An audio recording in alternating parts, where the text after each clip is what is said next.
नमस्कार दोस्तों, स्वागत करते हैं आप सभी का आपके YouTube चैनल जीएस नगरी पर। दोस्तों ये क्लास आपकी जो है वो हिस्ट्री ऑफ 15 मई की होगी, मतलब इतिहास की वो सारी घटनाएं जो 15 मई के दिन घटित हुई हैं और ये आपके एग्ज़ाम की दृष्टि से बहुत ही ज़्यादा ज़रूरी है। ये जो क्लास है ये हिंदी और इंग्लिश दोनों में होगी। इसमें जो सामने आप देखेंगे स्क्रीन पर वो इंग्लिश में है, लेकिन मैं उसको आपको हिंदी में एक्सप्लेन करूँगी, इसलिए आपको ये सोचने की ज़रूरत नहीं है कि मुझे समझ में नहीं आएगा या फिर मैं कुछ ऐसा बोल जाऊंगी जो आप नहीं समझ पाएंगे। मैं सब कुछ समझाऊंगी आपको, ठीक है। तो फिर चलिए हम शुरू करते हैं अपनी वीडियो को। पहला जो घटना हुई है हमारी वो हुई है 15 मई सन 1907 में, ठीक है। 15 में 1907 में 15 मई सन 1907 the freedom fighter Sukhdev Thapar who was hang to death along with Sardar Bhagat Singh and Rajguru was born on 15 May 1907, ठीक है। सुखदेव थापर वो जो हमारे स्वतंत्रता संग्राम सेनानी थे जिनको फांसी की सज़ा सुनाई गई थी, किसके साथ? सरदार भगत सिंह के साथ में और राजगुरु के साथ में, ठीक है। आज उनका जन्म हुआ था कब? 15 मई सन 1907 में। He was hanged by British authorities. इनको फांसी की सज़ा किसने सुनाई थी? ब्रिटिश के अधिकारियों ने सुनाई थी, ब्रिटिश अथॉरिटीज़ ने सुनाई थी, मतलब ब्रिटिश के अधिकारियों ने कब सुनाई थी? 23 मार्च सन 1931 में, ठीक है। जब इनकी उम्र महज 23 साल की थी, ठीक है, तब इनको फांसी की सज़ा सुनाई गई थी ब्रिटिश के अधिकारियों द्वारा। उस दिन क्या तिथि थी? 23 मार्च 1931, ठीक है। ही वॉज बॉर्न ऑन 15 में 1907, यहाँ पे 8 है बट ये 7 होगा, Ludhiana Punjab in British India, ठीक है। इनका जन्म हुआ था 15 मई सन 1907 में, कहाँ पर? लुधियाना पंजाब में, ठीक है। तब वो ब्रिटिश भारत था, आज़ाद भारत नहीं था, ब्रिटिश भारत में इनका जन्म लुधियाना पंजाब में हुआ था, जो अब पाकिस्तान में जाता है वो इलाका, ठीक है। वहाँ पर इनका जन्म हुआ था। His father name was Ramlal Thapar and mother's name was Ralli Devi, ठीक है। इनके पिता का नाम रामलाल थापर था और माता का नाम रल्ली देवी था, ठीक है। मैं इसको क्लियर कर देती हूँ, आप एक बार इसको चेकआउट कर लीजिए, देख लीजिए, अगर कोई डाउट है तो पूछिए। आगे देखते हैं। Sukhdev was a member of Hindustan socialist Sukhdev was a member of Hindustan socialist Republic association, ठीक है। इसको हम शॉर्ट फॉर्म में हसरा बोलते हैं, इसको हिंदी में बोलते हैं हिंदुस्तान समाजवादी गणतंत्र संघ, ठीक है। ये उसके एक मेंबर थे, एक सदस्य थे। कौन? सुखदेव। किसके सदस्य थे? हिंदुस्तान समाजवादी गणतंत्र संघ, जिसको इंग्लिश में बोला जाता है हिंदुस्तान सोशलिस्ट रिपब्लिक एसोसिएशन, ठीक है। अब आगे देखते हैं। He was the chief of Punjab unit of the HSRA and was instrumental in taking decisions, ठीक है। ये वहाँ के चीफ थे, मतलब हसरा की अलग अलग राज्यों में अलग अलग यूनिट बनाई गई थी, अलग अलग भाग में बांटा गया था, हर राज्य के हिसाब से अलग अलग हसरा होता था। तो ये पंजाब के हेड थे, ही वॉज अ चीफ, ठीक है। ये चीफ थे पंजाब के, ये बहुत अच्छे डिसीजंस और बहुत ही जल्दी ले लेते थे, इसलिए इनको वहाँ का चीफ बनाया गया था पंजाब में हसरा का, ठीक है। आगे देखते हैं। He is remembered for his involvement in assassination of deputy superintendent of police JP Saunders, ठीक है। इनको क्यों याद किया जाता है? इनको इसलिए याद किया जाता है क्योंकि इन्होंने जो डिप्यूटी सुपरिटेंडेंट थे, मतलब उप अधीक्षक थे पुलिस के, उनका मर्डर में इनका हाथ था, ठीक है। असैसिनेशन मतलब मर्डर, उनको मारने की कोशिश करना, ठीक है। किसको? डिप्यूटी सुपरिटेंडेंट मतलब उप अधीक्षक, ठीक है। उनको मारने में इनका हाथ था, जिनका नाम था JP सॉन्डर्स। कब उनका असैसिनेशन हुआ था, मतलब उनको कब मारा गया था? 18 दिसंबर 1928 में, ठीक है। 18 दिसंबर 1928 में उनका असैसिनेशन हुआ था। किसका? उप अधीक्षक थे पुलिस के, जिनका नाम था JP सॉन्डर्स। उनके मारने में इनका हाथ था, किसका? सुखदेव का, ठीक है। Response to violent death of veteran leader Lala Lajpat Rai. और उनको क्यों मारा था इन्होंने? सुखदेव ने उनका मर्डर क्यों किया था? क्योंकि ये बदला लेना चाहते थे। एक अनुभवी लीडर थे, एक अनुभवी नेता थे लाला लाजपत राय, जिनको हम सभी जानते हैं, वो एक स्वतंत्रता संग्राम सेनानी थे। उनकी मृत्यु में उनको बहुत ही हिंसक तरह से मारा था। किसने? उप अधीक्षक पुलिस JP सॉन्डर्स ने। और ये उसका बदला लेने के लिए उनकी मृत्यु की थी इन्होंने। किसने? सुखदेव थापर ने, ठीक है। अब आप एक बार इसको देख लीजिए, फिर हम आगे बढ़ते हैं।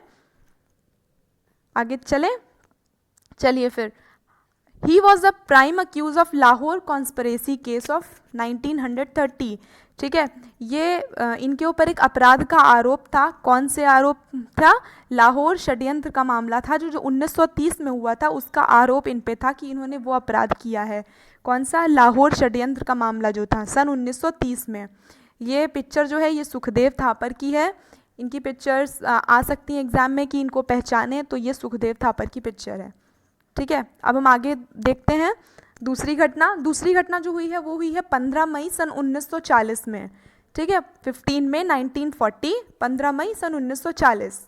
On this day in the year 1940, the two brothers Richard and Morris McDonald in San Bernardino, California, ठीक है, इन्होंने अपना एक रेस्टोरेंट खोला था, ठीक है, क्या नाम था उस रेस्टोरेंट का? मैकडोनल्ड, ठीक है। तो सन 1940 में आज के ही दिन मैकडोनल्ड की स्थापना हुई थी, जिसको आज हम लोग जहाँ पर जाते हैं वहाँ के फ्रेंच फ्राइज़ बहुत खाने जाते हैं, हम सभी को बहुत पसंद है मैकडोनल्ड्स के फ्रेंच फ्राइज़। तो उसकी स्थापना आज के दिन हुई थी 15 मई सन 1940 में, और किसने की थी? रिचर्ड एंड मॉरिस मैकडोनल्ड ने, ठीक है। ये दो भाई थे जिनका नाम था रिचर्ड मैकडोनल्ड और मॉरिस मैकडोनल्ड। इन दोनों ने कैलिफोर्निया के सैन बर्नार्डिनो में इसकी स्थापना की थी, ठीक है। लेकिन ये वो मैकडोनल्ड नहीं है जो आज ये मैकडोनल्ड के आउटलेट्स हर जगह पे हमें मिल जाते हैं, मैकडोनल्ड्स के रेस्टोरेंट मिल जाते हैं, ये वो मैकडोनल्ड नहीं है। इसमें थोड़ा सा चेंज किया गया था इसको और आधुनिक बनाने के लिए, और वो बदलाव किसने किया था? रे क्रॉक ने, ठीक है। रे क्रॉक एक सेलर थे जो सामान बेचते थे दुकानों पे, तो उन्होंने ये मैकडोनल्ड ब्रदर के साथ हिस्सेदारी की और मैकडोनल्ड्स को आधुनिक बनाया, जो कि अब पूरी दुनिया में फैल चुका है, ठीक है। आगे देखते हैं। They bought appliances for their hamburger restaurant from salesman रे क्रॉक। मैंने अभी आपको बताया ये रे क्रॉक कौन थे, ये एक पहले एक सेल्समैन थे, ठीक है। वहाँ से जो ये रिचर्ड एंड मॉरिस मैकडोनल्ड ने, इन्होंने अपनी दुकान के लिए वहाँ से मशीनें खरीदी, क्योंकि इनको वहाँ पर हैमबर्गर बनाने थे और बहुत सारी चीज़ें बनानी थी, तो इसलिए इन्होंने उपकरण खरीदे उनकी दुकान से, और बाद में इन्होंने इन दोनों भाइयों के साथ हिस्सेदारी करके मैकडोनल्ड्स को आधुनिक बनाया और उसको पूरे विश्व में बहुत ही ज़्यादा मशहूर कर दिया। आगे देखें। In today's date, 109 countries across the world have 35,000 outlet. आज की डेट में 119 देशों में इनके 35,000 से ज़्यादा रेस्टोरेंट हैं जिसमें सर्विस दे रहे हैं ये लोग, ठीक है। तो इससे आप अंदाज़ा लगा ही सकते हैं कि मैकडोनल्ड कितना ज़्यादा मशहूर है पूरी दुनिया में। आगे देखते हैं अगली घटना जो हुई है तीसरी, वो हुई है 15 मई सन 1957 में, ठीक है, 15 मई 1957। On 15 May 1957, the Grapple 1 nuclear test was hailed as a Britain's first hydrogen bomb test. It was a technological failure. ठीक है, ये क्या है? ये है कि 15 मई सन 1957 में ग्रैपल 1 नाम का एक परमाणु परीक्षण किया गया था, ठीक है। ब्रिटेन ने किया था अपना पहला परमाणु परीक्षण, जिसमें इन्होंने हाइड्रोजन के बम थे उनका टेस्ट किया था, ठीक है, उनका परीक्षण किया था। It was a technological failure. हालांकि ये टेस्ट जो है ये विफल हो गए थे, ये सफल नहीं हो पाए थे, तकनीकी विफलता आ गई थी, लेकिन ये पहला टेस्ट था जिसका नाम था ग्रैपल 1, ठीक है। ये एक परमाणु परीक्षण था जो ब्रिटेन ने किया था, अपना पहला हाइड्रोजन बम परमाणु परीक्षण था वो, ठीक है। ये टेस्ट जो है, ये वाला जो परीक्षण था ये विफल हो गया था। The British hydrogen bomb program was ultimately successful British effort to develop hydrogen bomb between 1952 to 1958, ठीक है। ब्रिटिश हाइड्रोजन का कार्यक्रम जो है अंततः हाइड्रोजन को विकसित करने का सफल ब्रिटिश प्रयास था। कब से कब तक? 1952 से लेकर के 1958 तक, ठीक है। ब्रिटिश हाइड्रोजन बम का जो ये परीक्षण का कार्यक्रम था, ये हाइड्रोजन बम विकसित करने का एक सफल ब्रिटिश प्रयास था।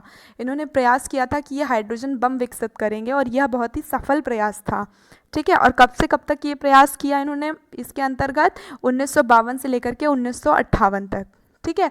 इट वॉज डी स्टैब्लिश्ड, इसको दोबारा से ख़त्म कर दिया गया 1958 में, और इसकी शुरुआत हुई थी 1952 में। अब इसको मैं साफ़ कर देती हूँ, क्लियर कर देती हूँ, आप एक बार इसको देख लीजिए, अगर कुछ डाउट हो तो आप हमें पूछिए। तो चलिए फिर हम आगे देखते हैं। Under the prime minister Winston Churchill, और ये जो हाइड्रोजन बम बनाने का कार्यक्रम था ये किसके अंडर में हो रहा था? प्राइम मिनिस्टर, प्रधानमंत्री विंस्टन चर्चिल के अंडर में, ठीक है। ये जो आप पिक्चर देख रहे हैं ये उसी टाइम की पिक्चर है, ठीक है। ये कब की है? ये वही ब्रिटिश की पिक्चर है जब हाइड्रोजन बम की टेस्टिंग हुई थी जो तकनीकी रूप से विफल हो गया था, ठीक है। अब आगे देखते हैं। अगली घटना जो है वो है 15 मई 1935 की, ठीक है। चौथी घटना है ये 15 मई की, जो कब हुई है? 15 मई 1935 में। The first line of Moscow metro was open for the public on 15 मई 1935, ठीक है। 15 मई 1935 में मॉस्को ने अपनी मेट्रो को पब्लिक के लिए, आम जनता के लिए खोल दिया था, ठीक है, आम जनता के लिए मॉस्को ने अपनी मेट्रो को खोल दिया था 15 मई सन 1935 में। कितने बजे खोला था? सुबह के 7 बजे। ठीक है, और ये देखिए ये 11 किलोमीटर लंबी थी और इसमें 13 स्टेशंस थे। ठीक है, 11 किलोमीटर लंबी मेट्रो की लाइन जिसको खोला गया था उसमें 13 स्टेशंस थे। This day was celebrated as a technological and ideological victory of the socialism. ठीक है, इसको जो है प्रौद्योगिकी और समाजवादी विचारधारा की जीत के रूप में भी मनाया जाता है। ठीक है, टेक्नोलॉजिकल मतलब प्रौद्योगिकी, आइडियोलॉजिकल मतलब विचारधारा और सोशलिज्म मतलब समाजवादी। ठीक है, प्रौद्योगिकी एवं समाजवादी विचारधारा की जीत के रूप में भी ये दिन मनाया जाता है। कौन सा दिन? 15 मई सन 1935। इस दिन मॉस्को ने अपनी मेट्रो को खोल दिया था पब्लिक के लिए, जनता के लिए। Moscow metro is famous for its elegant and ample stations and are the cleanest and most efficient in the world. ठीक है, मॉस्को की जो मेट्रो है वो पूरी दुनिया में फेमस है। क्यों? कि इसलिए फेमस है क्योंकि यह बहुत ही सुरुचिपूर्ण और पर्याप्त सुरुचिपूर्ण है। ठीक है, बहुत ही सुरुचिपूर्ण है, बहुत ही साफ़ और बहुत ही अच्छे स्टेशन हैं इसके, बहुत ही ज़्यादा सफाई रहती है। और एम्पल्स मतलब इसमें बहुत सारे स्टेशन हैं, ये कई जगह रुकती है। ठीक है, and are the cleanest and most efficient in the world, और बहुत ही साफ़ सुथरे स्टेशन हैं, इसलिए मॉस्को मेट्रो जो है पूरे विश्व में जानी जाती है। ठीक है, आप इसको एक बार देख लीजिए, फिर हम आगे बढ़ते हैं। चलिए फिर हम आगे देखते हैं पांचवी घटना जो हुई है 15 मई सन 1958 में। ठीक है, कब हुई है? 15 May 1958। On 15 May 1958 the USSR launch the third artificial satellite of earth. USSR मतलब सोवियत संघ। ठीक है, सोवियत संघ ने अपनी तीसरी आर्टिफिशियल सैटेलाइट मतलब अंतरिक्ष यान अपना भेजा, तीसरा। ठीक है, ये विश्व का तीसरा अंतरिक्ष यान इसने भेजा। ठीक है, अंतरिक्ष में 15 मई सन 1958 में। While two previous Soviet orbiters had been propelled into space primarily for political consideration। ठीक है, इसका मतलब है कि जो पिछले दो सोवियत ऑर्बिटर गए थे अंतरिक्ष में, वह राजनीतिक विचार के लिए प्राथमिक थे, उनको राजनीतिक विचारधारा के लिए भेजा गया था। यानी कि ये तीसरा था, जो इसके पहले 2 भेजे गए थे वह राजनीतिक विचार के लिए प्राथमिक थे, उनको राजनीतिक की तरह देख करके उनको भेजा गया था। ये तीसरा था जो इसको पश्चिमी भी कहा जाता है। और इसको डिज़ाइन कहाँ पर किया गया था? इसको एक वैज्ञानिक प्रयोगशाला में डिज़ाइन किया गया था, इसलिए स्पुतनिक 3 जो था वो स्पुतनिक 1 और स्पुतनिक 2 से खास था। ठीक है, स्पुतनिक 1 और स्पुतनिक 2 के बारे में मैंने क्या बताया? उनको एक राजनीतिक विचारधारा के लिए प्राथमिकता के रूप में भेजा गया था, जबकि जो स्पुतनिक 3 था वो वैज्ञानिक प्रयोगशाला में डिज़ाइन किया गया था और उसको वैज्ञानिक तरीके से बनाया गया था। The scientific satellite carried a large array of instruments. यह जो वैज्ञानिक उपग्रह था यह अपने साथ उपकरणों की एक बड़ी सारणी लेके गया था। ठीक है, और वो क्यों लेके गया था ये आगे बताती हूँ। It carried a large array of instrument for geophysical research of upper atmosphere and near space. इसमें जो बहुत सारे उपकरण थे, उपकरणों की एक बड़ी सारणी इसके साथ गई थी। वो किस लिए गई थी? ताकि वह ऊपरी वायुमंडल का भूभौतिकी अनुसंधान कर सके और आसपास की जो हमारे अंतरिक्ष की जगह हैं उनके बारे में भी अनुसंधान कर सके, इसलिए इसके साथ में उपकरणों की एक बड़ी सारणी भेजी गई थी स्पुतनिक 3 के साथ। ठीक है, ये जो पिक्चर है ये स्पुतनिक 3 की ही है। ठीक है, ये है स्पुतनिक 3, देख लीजिए और फिर हम आगे बढ़ते हैं। छठी घटना जो है वो हुई है 15 मई सन 1967 में। ठीक है, 15 May 1967। On this day Bollywood actress Madhuri Dixit was born. ठीक है, भारतीय सिनेमा की मशहूर अदाकारा माधुरी दीक्षित का आज जन्मदिन है। इनका जन्म हुआ था सन 1967 में, मतलब 1967 में। ठीक है, अब इनकी उम्र 53 साल की हो चुकी है और इनका जन्म मुंबई में हुआ था। ठीक है, ये उन्हीं की पिक्चर मैंने लगाई है, आप सभी देख लीजिए। अगर आपको कोई डाउट है तो आप अभी पूछ लीजिए, मैंने इसको भी क्लियर आउट कर दिया। चलिए तो फिर बस आज के लिए इतना ही, मिलते हैं अपनी अगली वीडियो में। अगर आपको वीडियो अच्छी लगी है तो आप इसे लाइक ज़रूर कीजिएगा और अगर नहीं पसंद आई तो कमेंट में बताइएगा।